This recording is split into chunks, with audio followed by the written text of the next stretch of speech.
दिनांक 3 जनवरी को क्रांति ज्योति राष्ट्रमाता सावित्रीबाई फुले जी के जन्मोत्सव के उपलक्ष्य में महिला सशक्तिकरण विषय पर एक परिचर्चा रखी गई।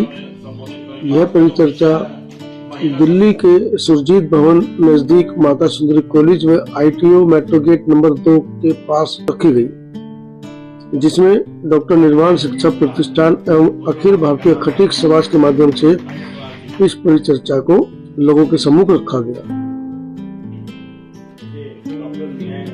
मुख्य खास बात इस चर्चा की यह रही कि इस चर्चा के अंदर महिलाओं ने बढ़ चढ़कर भाग लिया। अधिवक्ता केतन चक, उमा खातून, मानसी सांखला, डॉक्टर अर्चना गौतम, श्रीमती केशन चौहान एवं श्रीमती रितु सोनकर ने इसमें अपने प्रभावशाली वक्तव्यों से लोगों को माता सावित्रीबाई फुले से अवगत कराया। कार्यक्रम का शुभारंभ माता सावित्रीबाई फुले, बाबा साहब डॉक्टर अम्बेडकर और ज्योतिबा फुले के तैलीय चित्रों पर पुष्पांजलि अर्पित कर किया गया। आइए देखते हैं समता आवाज टीवी की इस खास पेशकश में।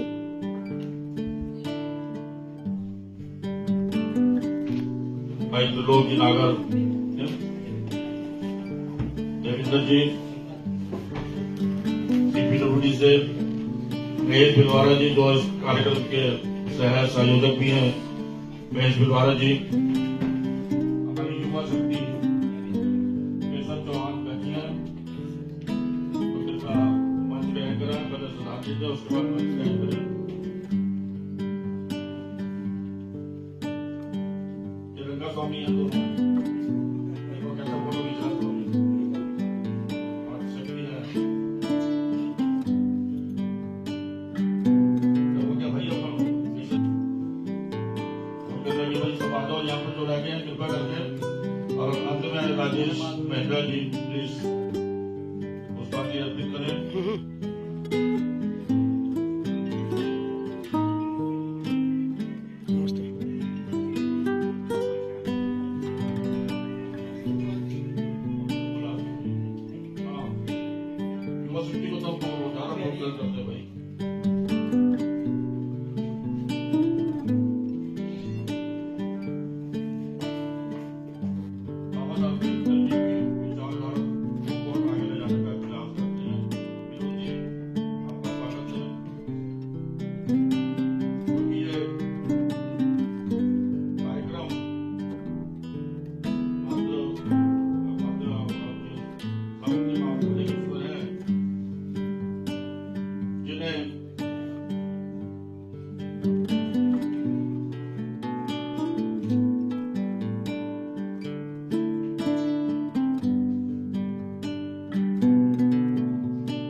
जो भी मेरे साथी बाद में आए कृपया पुष्पांजलि दे सकते हैं ताकि अनुरोध करूंगा।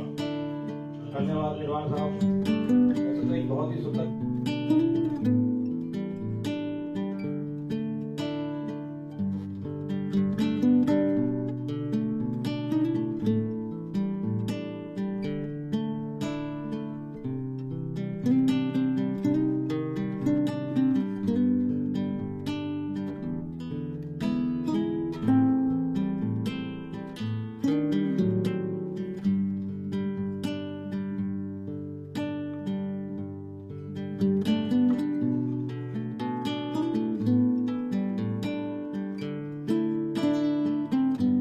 त्रिलोक जी भी और राकेश जायसवाल जी हमारे बीच में आ चुके हैं। डॉक्टर निर्वाण शिक्षा प्रतिष्ठान के अध्यक्ष डॉक्टर राधेश्याम जी हमारे बीच में। आइए सुनते हैं कार्यक्रम के मुख्य आयोजक अशोक निर्वाण जी ने समता आवाज टीवी से खास चर्चा में कार्यक्रम के बारे में क्या कहा। निर्वाण जी, एक तरफ देश की सरकारें ऐसे व्यक्तियों के नाम पर दिल्ली के अंदर यूनिवर्सिटी खोल रही है, कॉलेज खोल रही है जिनका इस देश की आजादी में कहीं कोई योगदान नहीं। जैसे कि सावरकर को लेकर अभी चर्चा हुई कि आज दिल्ली के अंदर सावरकर को लेकर एक इनोवेशन मोदी जी ने किया है, और ऐसे मौके पर आप एक भूली पिछड़ी महिला का जन्मदिवस मना रहे हैं, क्या वजह रही? ये अक्सर देखा गया है कि जिस तरीके से परम पूज्य बाबा साहब अम्बेडकर जी के महापरिनिर्वाण दिवस के ऊपर भी कहीं अगर जो हुआ अयोध्या कांड हुआ है, और वही आज सावित्रीबाई फुले के जन्मोत्सव पे ये कार्यक्रम क्यों किया गया? इस तरीके से ये ध्यान भटकाने का काम है, और ये बहुत ही निंदनीय है। अगर करना था किसी और दिन करते हमें उसको आपत्ति नहीं, लेकिन वीर सावरकर का शिक्षा के अंदर क्या योगदान है ये तो बताएं। देश के भविष्य को आगे बढ़ाने में उसमें क्या योगदान है? वही कह रहा ना लोगों को, जब शिक्षा पे ही योगदान नहीं है तो आगे तो क्या रहेगा सर? अगर आज करना था तो बाबा सावित्रीबाई फुले के नाम से विश्वविद्यालय का या कॉलेज का उद्घाटन करना चाहिए था। मोदी जी का या जो मोदी जी के जो सलाहकार है उनकी मैं बहुत निंदा करता हूँ। तो तेलंगाना सरकार ने कहा है कि हम 3 तारीख को माता सावित्रीबाई के जन्मदिवस पर अवकाश रखेंगे और एक बड़ा कार्यक्रम वो हर साल आयोजित किया करेंगे। शेखर राव जी का बहुत बहुत साधुवाद करना चाहूंगा। तमिलनाडु क्या तेलंगाना से उनको बहुत बहुत साधुवाद, और आशा करता हूँ कि कोई दिल्ली के अंदर अब हमारा मेयर आएगा मैं इसकी चीज वो कम से कम जो दिल्ली के सरकार के 12 कॉलेजेस हैं उन कॉलेजों में से किसी के नाम से डॉक्टर अम्बेडकर का नाम, माननीय काशीराम जी का नाम या अन्य किसी हमारे महापुरुष के नाम से किया जाए। अन्यथा इसका भी घोर विरोध किया जाए कि हमारा आदमी होते हुए भी अपनी इस प्रकार के कार्यक्रम नहीं कर पा रहे। इस तरह के संदेश आज आपके बारे में कामयाब हुए। मेरा मेन आज जो मकसद था मैं बताना चाह रहा था कि मेरे समाज से, जिस समाज से मैं आता हूँ, वह समाज भी इस प्रकार के कार्यक्रम करने में अग्रसर है, और उसमें मैं पूर्ण रूप से सफल हुआ हूँ। संख्या कोई कम नहीं थी, मातृशक्ति बहुत थी। आज इतनी बड़ी ठंड के अंदर जो ठंड में घरों में बैठे रहे, डर के मारे बैठे रहे, और जहाँ उनको मैं सलाम मारता हूँ। दिल्ली के अंदर 100 से ज्यादा कार्यक्रम है ना? जी हाँ, बिल्कुल है। तो मैं तो सबको साधुवाद देना चाहूँ, खासतौर से आप पत्रकारों का, जिन लोगों ने इतनी सर्दी में बिना मेरे निमंत्रण के बताए, और आपको उसका भी साधुवाद जिन्होंने आपको बताया और आप लोग आए, उसके लिए मैं आपको बहुत बहुत साधुवाद देना चाहूंगा। जय भीम, नमो बुद्धाय। जिस समाज से हम आते हैं हमारा फर्ज बनता है कि उसके लिए हम कुछ करें, परंतु आपको महिलाएं बहुत कम मिलेंगी। तो वास्तव में महिला सशक्तिकरण जब संभव हो पाएगा जब महिलाओं के अंदर उन तमाम ग्रुप का शिक्षा के अंदर और शिक्षा के क्षेत्र के अंदर एक समान भूमिका होगी, एक समान तक पहुंच हो पाएगी। और ये संभव केवल एक तरीके से है जब शिक्षा और सस्ती हो, उन तक शिक्षा का उन तक और अच्छे से पहुंच हो, जो केवल तब संभव है जब उनके लिए अलग से कॉलेज संस्थानों का निर्माण किया जाए, जो रिजर्वेशन पॉलिसीज हैं उनको अच्छे से इंप्लीमेंट किया जाए। देखिए, डॉक्टर्स भी हैं, उद्योग में भी हैं, आकाशवाणी में भी हैं। ऐसे ही हमारी एक बहुत ही मशहूर साथी हैं हमारी, उन्होंने न केवल लड़कियों बल्कि दलित और पिछड़े वर्गों के बच्चों को भी शिक्षा का अधिकार दिलाने का काम किया। सावित्रीबाई फुले जी ने शिक्षा को समाज परिवर्तन का सबसे बड़ा माध्यम माना। मेरे लोग, मेरे समाज के लोग, मेरे भाई लोग, मैं कोई ज्यादा पढ़ा लिखा आदमी नहीं कि कुछ ज्यादा बोल पाऊं या ज्यादा कुछ बताऊं। सभी लोग सावित्रीबाई फुले के बारे में बताएंगे। उन्हीं की वजह से आज हम यहाँ तक आए हैं और यहाँ खड़े हैं। तो बाबा साहब अम्बेडकर और एक ज्योतिबा फुले और माता सावित्री देवी, ये एक प्रथम शिक्षिका थी, और प्रथम शिक्षिका होने के नाते इन्होंने हमारी महिलाओं के लिए इतने अच्छे कदम उठाए जिन्हें हम याद करें और उनके मार्ग पर चलें तो सभी महिलाएं आगे बढ़ सकती है, हमारा देश ऊंचाइयों को छू सकता है। उनका जन्म जब हुआ तो एक और छोटी सी बात बता दूं, आपकी 9 साल की अल्पायु में भी उनका विवाह हो गया था। 13 साल के हमारे राष्ट्रपिता ज्योतिबा फुले जी थे, और उन्होंने जब खेतों में देखा कि कुछ आम की लकड़ी से वो कुछ लिख रही हैं, तो उन्होंने उसी समय सोच लिया कि इनको कुछ बनाना है पढ़ा लिखा कर, और वो शुरुआत वहां से हुई। जिसको आज हम नमन करते हैं। मैं अब हमारे बीच में केशव चौहान जी हैं, बड़ी एक्टिव महिला है, शक्ति है, हर कार्यक्रम में पहुंचती हैं। एक बार जोरदार तालियां हो जाए इनके लिए। मैं उनसे भी निवेदन करूंगा कि वो भी आए और अपनी बात को रखें यहाँ पर, क्योंकि आज महिलाओं की बात को हम सुनेंगे और हो सके तो कोई ऐसी त्रुटि लगे आपको कि हमें समझानी तो समझा भी दीजिएगा, कोई दिक्कत नहीं।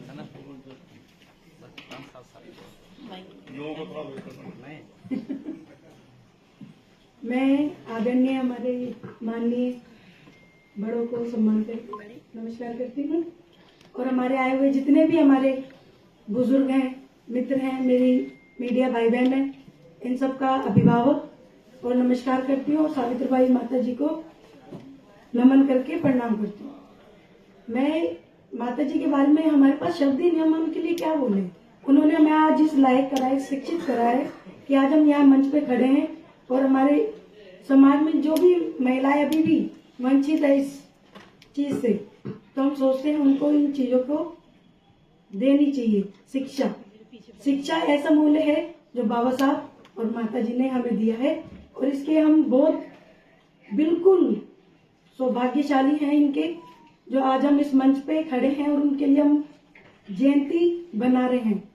मैं इनको ज्यादा बोलना नहीं आता, माफी चाहूंगी, बस इतना ही। शुक्रिया, धन्यवाद। तो सर, तो इसीलिए हमारी शिक्षा पे जो हमला है, जो मौजूदा सरकार के द्वारा की जा रही है कि नए कॉलेजेस तो बनते हैं पर जो पुराने हैं वहां बैठने के लिए जो छात्र हैं, जो जिस वर्ग से आते थे वो नहीं आ पा रहे हैं। अब जिस वर्ग से बच्चे सरकारी स्कूल में जाते थे वो सरकारी स्कूल ही बंद हो जाएगी, उस वर्ग का बच्चा नहीं पढ़ पाएगा। तो सावित्रीबाई जब पढ़ रही थी तो वो अपने वर्ग के लिए नहीं पढ़ रही थी, वो सिर्फ महिलाओं के लिए नहीं पढ़ रही थी, वो पूरे समाज के लिए पढ़ रही थी। जब उनके कामों को दर्ज किया गया तो वो इसलिए किया गया कि आने वाली पीढ़ी उनसे प्रेरणा ले और सुधार में आए। पर हम अभी देखते हैं कि हम शायद उनके वक्त से भी काफी पीछे जा रहे हैं, जहां पे महिलाओं की गिनती इतनी कम है कि हम देखते हैं। मेरे खुद के कॉलेज में, मैंने जाकिर हुसैन कॉलेज से ग्रेजुएशन किया था, तो वहां पे 75 बच्चे थे क्लास में और 5 लड़कियां थी, 70 लड़के थे। कि आप अपनी बहू बेटी या अपने परिवार में महिलाओं को कितना सशक्तिकरण दे रहे हैं, उनको कितनी मतलब कितना आगे बढ़ाने में कितना उनका साथ दे रहे हैं। आप यहाँ पे पुरुषों की जो संख्या है बहुत ज्यादा है। अगर आप अपने मन में सोचिए, मैं किसी से क्वेश्चन कर तो सभी से रही हूँ प्रश्न तो, बट मुझे पता है कि स्पेशली किसी को खड़ा करके तो प्रश्न पूछूंगी नहीं, पर अपने मन से सोचिएगा जरूर से कि कहीं ना कहीं कितना सपोर्ट हम कर पा रहे हैं महिलाओं को, कितना सपोर्ट हमारी नारी शक्ति को हम दे पा रहे हैं। बहन हो सकती है, वाइफ हो सकती है, और हमारी बेटी, हमारी नाती, बहुत सारे रिश्ते होते हैं महिलाओं में। तो आप कितना सशक्तिकरण, कौन कितना कर रहा है, तो शुरुआत अपने घर से करें। 1831 की सोच के मुझे मेरे रोंगटे खड़े होते हैं कि सावित्रीबाई फूले ने कीचड़ भी झेला, गोबर भी झेला, उन्होंने सब चीजें जो झेल के और उसके बावजूद भी ये एक ऐसी महिला रही कि इन्होंने एक शिक्षा के क्षेत्र में, मतलब मेरे ख्याल से 1853 लगभग इन्होंने 3 विद्यालय खोले और 150 महिलाएं उस वक्त, मुझे लगता है यहाँ तो 50 महिलाएं भी नहीं है, वो 150 महिलाओं को इकट्ठा कर पाई। सल्यूट है और उनको सलाम है, इतना जज्बा उस वक्त में था। हमारा देश एक ऐसे इतिहास में फंसा रहता है जहां पर अपने ही समाज के लोग, अपने ही देश के लोग अपने ही लोगों का शोषण करते हैं। इस शोषण के पीछे